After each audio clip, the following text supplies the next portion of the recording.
Hi guys, welcome back to my channel. तो आज इस वीडियो में मैं आपको बैंक रिकंसिलिएशन स्टेटमेंट का प्रैक्टिकल क्वेश्चन नंबर 4 सॉल्व करके बताऊंगा। तो अगर आप मेरे चैनल पर नए हो तो चैनल को सब्सक्राइब जरूर कर देना और साइड में एक बेल आइकन है वो भी दबा देना, जिससे कि मेरे नए वीडियोस के नोटिफिकेशन आप सभी को मिलते रहे। तो चलिए स्टार्ट करता हूँ प्रैक्टिकल क्वेश्चन नंबर 4 सॉल्व करना। सो यहाँ हमें मिला हुआ है debit balance as per bank column of the cash book. So हम स्टार्ट कर रहे हैं balance as per cash book से।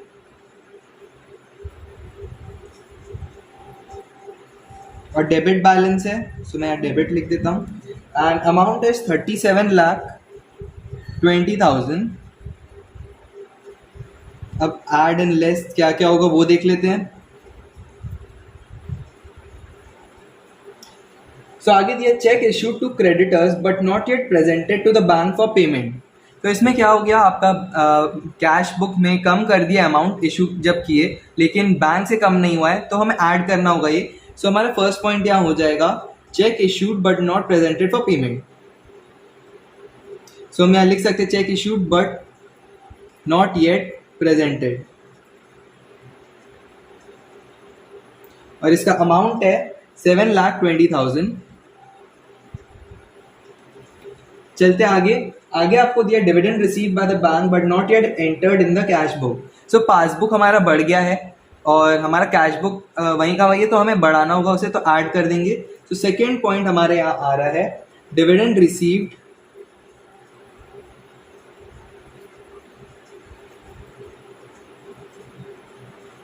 Not entered in cash book.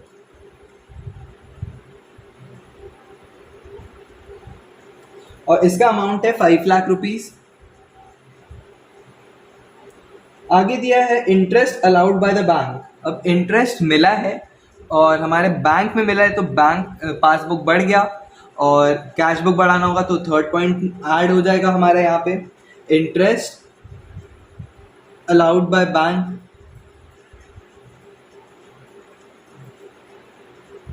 और इसका अमाउंट है 12,500। नेक्स्ट आपको दिया है cheques deposited into bank for collection but not collected by bank up to this date. तो हमने अपने कैश बुक को बढ़ा दिया है, लेकिन बैंक में हमें वो पैसे अभी मिले नहीं है, सो हमें कैश बुक को लेस करना होगा। सो हम लेस में लिखेंगे चेक्स डिपॉजिटेड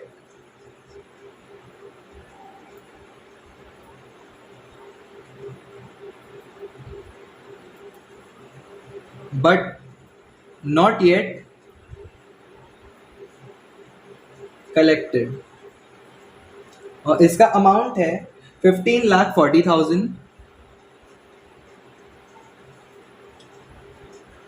नेक्स्ट पे चलते हैं bank charges. So bank charges मतलब पासबुक कम हो गया है, तो हमें लेस करना होगा कैश बुक में। सो सेकेंड पॉइंट लेस में बैंक चार्जेस, इसका अमाउंट है 2,000। अब आगे दिया a cheque deposited into bank was dishonoured but no intimation receive.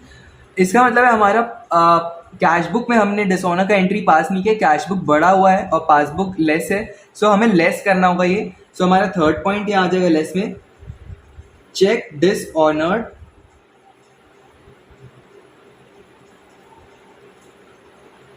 Not recorded in cash book,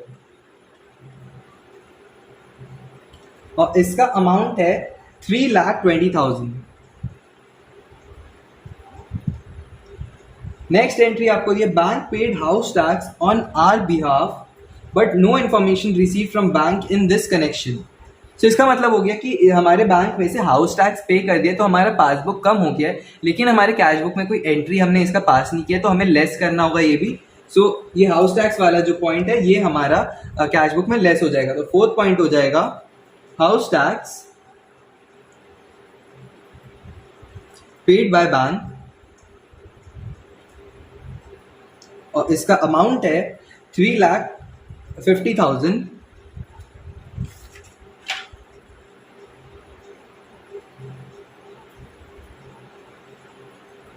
सो यहाँ पे सारे एंट्रीज हमने कर लिया, अब टोटल कर लेते हैं।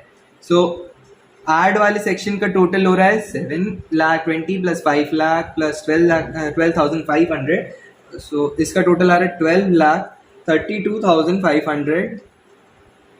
अब 12,32,500 प्लस 37,20,000 कर लेते हैं। सो इसका टोटल आ रहा है 49,52,500।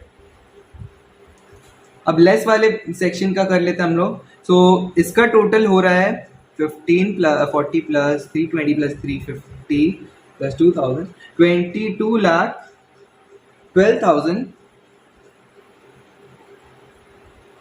ये लेस होगा। सो 49,52,500 में से 22,12,000 जब हम लेस करेंगे तो हमारा अमाउंट आ रहा है 27,40,500 और ये है हमारा बैलेंस एज पर पासबुक। और पासबुक का बैलेंस होता है क्रेडिट जब फेवरेबल होता है। सो ये क्रेडिट है। सो यहाँ पे प्रैक्टिकल क्वेश्चन नंबर 4 खत्म होता है। अगर आपको इसमें कोई भी डाउट हो, कोई भी पॉइंट में डाउट हो तो मुझे कमेंट सेक्शन में कमेंट करके पूछ लेना। और अगर मेरे चैनल को अभी तक सब्सक्राइब नहीं किया तो सब्सक्राइब जरूर कर देना। मिलता हूँ आपसे अगली वीडियो में। Till then bye guys.